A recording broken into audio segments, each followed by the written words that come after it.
Hello, good morning. രാവിലെ എഴുന്നേറ്റ് വന്നതാണ്. മുടി പോലൊന്നും കെട്ടിയിട്ടില്ല കേട്ടോ. അപ്പോൾ നമ്മൾ രാവിലെ എഴുന്നേറ്റ് വന്നു കഴിഞ്ഞാൽ തൊഴുത്തിലോട്ടാണ് ആദ്യം വരണേ കേട്ടോ. അപ്പം തൊഴുത്തിൻ്റെ അവസ്ഥ ഞാനിപ്പോൾ കാണിച്ചു തരാം. ആണ് കേട്ടോ ഇപ്പോൾ തൊഴുത്തിലെ അവസ്ഥ. ഞങ്ങൾ കിടക്കണ വരെ നമ്മൾ എല്ലാം ചാണകമൊക്കെ കോരി മാറ്റിയിട്ടാണ് കിടക്കണേ. അപ്പോൾ നമ്മൾ എഴുന്നേറ്റ് വരുമ്പോൾ എല്ലാവരും ചിലവരൊക്കെ നമ്മൾ എഴുന്നേറ്റ് വന്ന് തൊഴുത്തിലോട്ട് കയറുമ്പോഴാണ് കേട്ടോ എഴുന്നേറ്റ് പോകുന്നത്. അങ്ങനെ ഓരോരുത്തർ എഴുന്നേറ്റു ചാണകമൊക്കെ ഇട്ട് വെച്ചേക്കണതാണ്. എന്നാലും മറ്റേ HF ജേഴ്സി പശുക്കളെ പോലെ ചാണകം ഇങ്ങനെ ഇട്ട് അലമ്പാക്കിയൊന്നും ഇടില്ല കേട്ടോ. എന്താ നമ്മളിപ്പോൾ 2 പ്രാവശ്യം ഇട്ടോടത്ത് തന്നെ ഇട്ട് വെച്ചേക്കണതാണ്. എന്താ ഇതുപോലെ നല്ല ഭംഗിയായിട്ട് ഇടുള്ളൂ. അപ്പോൾ ഇതൊക്കെ ഓരോന്നും അങ്ങോട്ട് നമുക്ക് എടുത്തു മാറ്റാം. അപ്പോൾ ഇത് കണ്ട ഇതൊരു നീറ്റായിട്ടോ നമ്മൾ നമ്മുടെ ഫാമിൽ ഇങ്ങനെ കിടക്കാം. ഇപ്പോൾ ഇതേ അവൾ മൂത്രം ഒഴിച്ചു കിട്ടും അവിടെ. അപ്പം ചിലപ്പോൾ ഞാൻ വരുമ്പോൾ തന്നെ ബക്കറ്റ് കാണിച്ച് മൂത്രമൊക്കെ വാങ്ങിക്കും കേട്ടോ.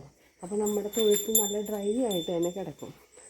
അപ്പോൾ ഇതാണ് നമ്മുടെ തൊഴുത്ത്. രാവിലെ തന്നെ ഉള്ള തൊഴുത്ത് ഇങ്ങനെയാണ്. അപ്പം നമുക്ക് മൊത്തം 6 പശുവാണ് ഈ തൊഴുത്തിൽ നിൽക്കുന്നത്. കുട്ടികൾ ഇല്ലാതെ നമ്മൾ ഇവരെ ശീലിപ്പിച്ചേക്കണം കേട്ടോ. ആദ്യം നമ്മൾ തുടങ്ങിയ സമയത്ത് എല്ലാവർക്കും കുട്ടികളുണ്ടാവുമായിരുന്നു. എല്ലാ കുട്ടികളെയും ഇത് നമ്മൾ ശരിക്കും ആദ്യം നമ്മൾ ബിസിനസ് മൈൻഡിലല്ല ഇത് നടത്തിയിരുന്നത്. ഇപ്പോൾ ശരിക്കും ബിസിനസ് മൈൻഡിലായി. എന്താണെന്ന് വെച്ച് കഴിഞ്ഞാൽ ഇത് നമ്മൾ തുടങ്ങി നമ്മൾ നല്ല രസമായിട്ട് മുന്നോട്ട് പോയേക്കായിരുന്നു. നമ്മളൊരു ബിസിനസ് എന്നുള്ള രീതിയിലല്ല ഇത് നടത്തിക്കൊണ്ടുപോയത്. പക്ഷേ നമ്മുടെ അടുത്ത് ഒരാൾ കംപ്ലൈൻറ്റ് കൊടുത്തതിന് ശേഷം നമുക്ക് ഫാമുകളിലോട്ടൊക്കെ മാറ്റേണ്ടി വന്നു. അപ്പോൾ സാമ്പത്തികമായിട്ട് നമ്മുടെ കയ്യിൽ നിന്ന് 1 വർഷത്തോളം അങ്ങോട്ട് പോയിക്കൊണ്ടിരിക്കുകയായിരുന്നു.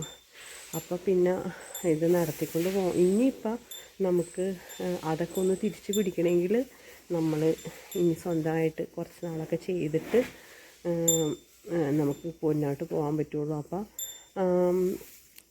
ഇത് വലിയ ഒരു ബുദ്ധിമുട്ടായിട്ടൊന്നുമില്ല. ഇത് നമ്മളൊരു എക്സസൈസ് പുറത്ത് നടന്നും ഇപ്പം ജിമ്മിൽ ദേശമായിട്ട് പോകുമായിരുന്നു. അപ്പോൾ ശരിക്കും ആ ഒരു അധ്വാനം നമ്മളിവിടെ ചെയ്താൽ മതി. ഇപ്പോൾ പശുക്കൾ ഓരോന്നുകളൊക്കെ ഇട്ടാൻ പോകുമ്പോൾ തന്നെ ആ ഒരു നടപ്പാണ് രാവിലെ. അപ്പോൾ പിന്നെ നമ്മളെല്ലാവരും കൂടി സഹകരിച്ച് ചെയ്യുന്നതുകൊണ്ട് തന്നെ നമുക്കിതൊരു ബുദ്ധിമുട്ടായിട്ടില്ല കേട്ടോ. ഒരു പശുവിനെ ഇവിടെ നിർത്തിയിട്ടുണ്ട്. അവളും ചാണകം ഇട്ട് വെച്ചേക്കണം കേട്ടോ. അവൾ മൂത്രം ഒഴിച്ച് കഴിഞ്ഞ്. എന്നാലും ഇതൊക്കെ അടുത്ത് മാറ്റി വെറുതെ അടിച്ചിട്ടാൽ മതി. പശുക്കളാണെങ്കിലും മോശമായിട്ടൊന്നും നിൽക്കില്ല കേട്ടോ. നീറ്റായിട്ടല്ലേ നിൽക്കണേന്ന് നോക്കി. അപ്പോൾ നമ്മൾ ആ കിടക്ക ഒന്ന് കഴുകിയിട്ട് തുടച്ചാണ് നമ്മൾ കറക്കണത്. അപ്പം രാവിലത്തെ പണികൾ തുടങ്ങാൻ പോവാണ്. നമുക്ക് ഇനി കുറച്ച് കഴിഞ്ഞിട്ട് കാണാം. തീർച്ചയായിട്ടും രാവിലെ തന്നെ വിളക്ക് കൊളുത്താൻ പോവാണ് കേട്ടോ. തീർച്ചയായിട്ടും കുളിച്ച് കഴിഞ്ഞിട്ടാണ് ഫാമിലോട്ട് വരുള്ളൂ. കുളി കഴിഞ്ഞ് വിളക്കൊക്കെ തെളിയിച്ചതിന് ശേഷം വരുള്ളൂ കേട്ടോ. അപ്പോൾ രേശേട്ടൻ്റെ പണി തുടങ്ങുകയാണ്. കുളിയൊക്കെ കഴിഞ്ഞ് വന്നു കേട്ടോ രേശേട്ടൻ വിളക്ക് കത്തിക്കാൻ പോവാണ്. ഈ വിളക്കാണ് കേട്ടോ കത്തിക്കണേ.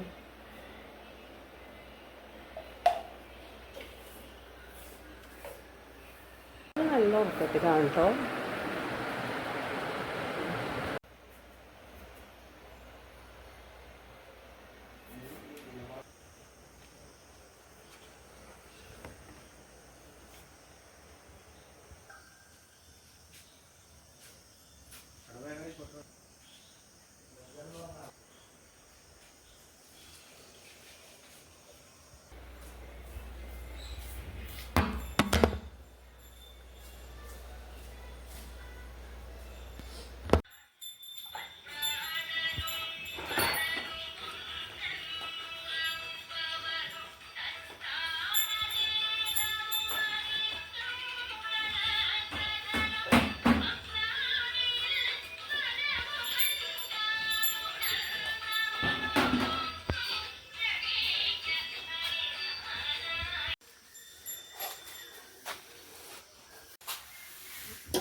സമയമൊക്കെ കഴിഞ്ഞ് എല്ലാവരും ഇങ്ങനെ ആകാംക്ഷയായിട്ട് നിൽക്കുകയാണ്. എപ്പോഴാണ് ഇനി പോകണ്ടേ? ഇനി അതാണ് ഒരു ജ്വരം. ആദ്യം കറക്കണതിന് മുന്നേ തീറ്റയ്ക്കായിരിക്കും കേട്ടോ തിരക്ക്. അത് കഴിഞ്ഞ് ഇനി പോവാനാണ് തിരക്ക്. ഒരാളെങ്ങനെ അഴിച്ചു വിട്ട് കഴിഞ്ഞാൽ ഇവിടെ ഭയങ്കര തിരക്കായിരിക്കും എല്ലാവരും പോകാനായിട്ട്. പിന്നെ ഇങ്ങനെ നിൽക്കുകയാണ്, അക്ഷമരായിട്ട് നിൽക്കുകയാണ്, ക്ഷമയില്ലാതെ. അത് പാലൊക്കെ എടുത്തു കഴിഞ്ഞാൽ എല്ലാവരും ഇതേ മൊബൈലിലാട്ടോ. അക്കച്ചി എന്ത് പാലെടുക്കാൻ വന്നില്ല ഇന്ന്? ഉറങ്ങിയാ? അപ്പം ഞങ്ങൾ ഇന്നലെ ചേച്ചിയുടെ വീട്ടിലൊക്കെ പോയി വന്നപ്പോൾ 12:30. അപ്പം പല്ലുവേദനയായിട്ടാണ് അക്കച്ചി വന്നത്. അക്കച്ചി അങ്ങനെ ഗുളിക കഴിച്ചായിരുന്നു അക്കച്ചി പല്ലുവേദനയ്ക്ക്. കൈ പിടിച്ചു കിടന്ന് തുടങ്ങി. അങ്ങനെ പെയിൻ മാറിയായിരിക്കും കൈ പിടിച്ചു കിടന്ന പോലെ. ചേട്ടായി രാവിലെ എന്താ കഴിക്കണേ? മിച്ചറും പൊട്ടിച്ച് ഇവിടെ വെച്ചിട്ടുണ്ട് ചേട്ടായി. അപ്പൊ കണ്ണമോന് വേണ്ടേ? മിച്ചറും പൊട്ടിച്ച് വെച്ചിട്ടുണ്ട് കുട്ടി. ഏത് നെയ്യുടെ ചൊവ്വേണ്ട?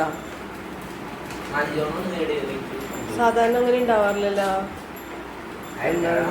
നെയ്യിന്റെ ഒന്നും ആയിരിക്കില്ല. നെയ്യിട്ട് എന്തായാലും ഒന്നും ഉണ്ടാക്കില്ല. ഞാൻ ഒന്ന് കഴിച്ചോട്ടെ. അപ്പം ഞങ്ങൾ രാവിലെ എഴുന്നേറ്റിട്ട് കഴിക്കണ സാധനം കേട്ടത്.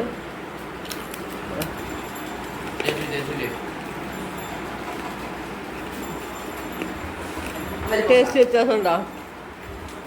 ഓരോ സ്ഥലത്ത് ഓരോരുത്തർ വേറെ വേറെ രീതിയിലായിരിക്കും ഉണ്ടാക്കണേ. ഈ വെച്ചേക്കാണ് ചേട്ടായിമാരാണ് പാല് സപ്ലൈ ചെയ്യുന്ന ആളുകൾ. തൈരെടുത്ത് വെക്കുന്ന പാത്രം ഇതാണ് കേട്ടോ. ഈ പാത്രത്തിലാണ് തൈരെടുത്ത് വെക്കുന്നത്. അപ്പോൾ ചൂട് ഇങ്ങനെ പോവാത്ത രീതിയിൽ ഇങ്ങനത്തെ കണ്ടെയ്നറിൽ വേണം കേട്ടോ വെക്കാനായിട്ട്. അപ്പോൾ അതെ തൈരൊക്കെ നല്ല കട്ടയായിട്ടിരിക്കുകയാണ്, സെറ്റായിട്ടിരിക്കുക കേട്ടോ. കണ്ട ഇവിടെ ഫ്രിഡ്ജിലും തൈരൊക്കെ സ്റ്റോക്കായി. ഇതെല്ലാം ഹോട്ടലിലോട്ടാണ് കേട്ടോ കൊടുക്കണത്. ഹലോ, അപ്പോൾ വീഡിയോസൊക്കെ കണ്ടില്ലേ? അപ്പം നമ്മുടെ ഒരു രീതി ഇങ്ങനെയൊക്കെയാണ്, നമ്മുടെ ഈ സൈഡ് ബിസിനസ് ഇങ്ങനെയൊക്കെയാണ് മുന്നോട്ട് പോകുന്നത്. അപ്പം നമ്മൾ വളരെയധികം ഹാപ്പിയാണ്. പിന്നെ എല്ലാവരും പറയും പശുവിനെയൊക്കെ വളർത്തി കഴിഞ്ഞാൽ എങ്ങും പോകാനൊന്നും പറ്റില്ല എന്ന്. ഞങ്ങൾ പോവാറുണ്ട്.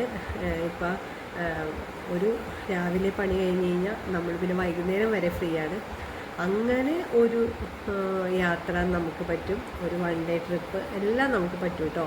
ഇതിൽ നിന്ന് ഇപ്പം നമുക്കിപ്പോൾ വൈകുന്നേരം ഈ പശുക്കളെന്ന് പറയുമ്പോൾ അധികം പാലില്ലാത്തത് കൊണ്ട് തന്നെ ഈ പശുക്കളെ കറക്കുന്നില്ലെങ്കിലും കുഴപ്പമില്ല. പിറ്റേ ദിവസത്തേക്ക് കറക്കാൻ നമുക്ക് യാതൊരുവിധ കംപ്ലൈൻറ്റും ഉണ്ടാവില്ല.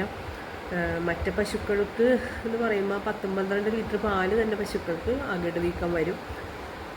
ഈ പശുക്കൾക്ക് അങ്ങനെയുള്ള അകിട് വീക്കങ്ങളൊന്നുമില്ല. പിന്നെ പ്രസവിച്ച് കഴിഞ്ഞ് ഒരു 2-3 മാസം നമ്മൾ കറക്റ്റായിട്ട് അതിന് ശേഷം നമുക്കിപ്പോൾ എല്ലാ പശുക്കളെയും രാവിലെ വൈകുന്നേരവും കറക്കണമെന്നില്ല. വൈകുന്നേരം കറന്നില്ലെങ്കിലും നമുക്ക് പിറ്റേ ദിവസം രാവിലെ കറന്നാലും മതി. അപ്പോൾ അതുകൊണ്ട് തന്നെ നമുക്ക് യാത്രയ്ക്കോ അങ്ങനെ നമ്മളെ സംബന്ധിച്ച് യാതൊരുവിധ തടസ്സങ്ങളൊന്നുമില്ല. നമ്മൾ രാവിലെ നമ്മുടെ ഡ്യൂട്ടി കഴിഞ്ഞാൽ നമ്മൾ വൈകുന്നേരം നമുക്കുള്ളത്. ചില സമയങ്ങളിൽ ഞങ്ങൾ എവിടെയെങ്കിലുമൊക്കെ ദൂരയാത്ര പോയി കഴിഞ്ഞ് കഴിഞ്ഞാൽ 7 മണി 7:30 ആകുമ്പോൾ വന്നാലും നമ്മൾ എല്ലാ പശുക്കളെയും കറക്കാതെ അത്യാവശ്യം പ്രസവിച്ച് അധികം ദിവസം ആവാത്ത പശുക്കളെയൊക്കെ നമ്മൾ കറക്കുകയുള്ളൂ. ബാക്കി എല്ലാ പശുക്കളെയും പിറ്റേ ദിവസം രാവിലത്തേക്ക് കറക്കാറുള്ളൂ. യാതൊരുവിധ കംപ്ലൈൻറ്റും ആ പശുക്കൾക്ക് ഇതുവരെയും വന്നിട്ടില്ല. കാരണം ചിലപ്പോൾ ഈ പശുക്കൾക്ക് പാല് കുറവായതുകൊണ്ടായിരിക്കും. HF ജേഴ്സി പശുക്കൾക്ക് നമ്മൾ പാല് കറക്റ്റായിട്ട് രാവിലെ വൈകുന്നേരം കറക്കണം, അല്ലെങ്കിൽ അവർക്ക് അകിട് വീക്കം ഒക്കെ ഉണ്ടാകും. അപ്പം ശരിക്കും പറഞ്ഞു കഴിഞ്ഞാൽ HF ജേഴ്സി പശുക്കളുടെ പാലൊക്കെ കുടിച്ചു കഴിഞ്ഞാൽ രോഗങ്ങൾ ഒത്തിരി വരുന്നതാണ് പറയണേ. നമ്മുടെ ഈ പശുക്കളുടെ പാല് കുടിച്ചു കഴിഞ്ഞാൽ യാതൊരുവിധ അസുഖങ്ങളും ഉണ്ടാവില്ല കേട്ടോ. പിന്നെ കഫക്കെട്ട് അങ്ങനെയുള്ള അലർജി അങ്ങനെയുള്ള അസുഖങ്ങളൊന്നുമില്ല. വയറ് സുഖമില്ലായ്ക വരാറുണ്ട് ചിലവർക്ക് പാല് കുടിച്ചു കഴിഞ്ഞാൽ. പക്ഷേ നമ്മുടെ ഈ പാലിന് യാതൊരുവിധ ബുദ്ധിമുട്ടും ആർക്കും, നമുക്ക് ഒത്തിരി കസ്റ്റമറുണ്ട്, യാതൊരുവിധ കംപ്ലൈൻറ്റും ആർക്കുമില്ല. ഒരു പ്രാവശ്യം വാങ്ങിക്കുന്ന ആളുകൾ നിർത്താതെ അത് വാങ്ങിച്ചുകൊണ്ടിരിക്കും. നമ്മുടെ പാലിന് നമുക്ക് എല്ലാവർക്കും കൊടുക്കാൻ പറ്റാത്ത ബുദ്ധിമുട്ടേ ഉള്ളൂ. അപ്പോൾ നമ്മൾ ഇനിയും വരാം നമ്മുടെ ഫാമിലി വിശേഷങ്ങളായി. അപ്പോൾ ഇന്നത്തെ വിശേഷങ്ങൾ ഇത്രയേ ഉള്ളൂ. Okay, by.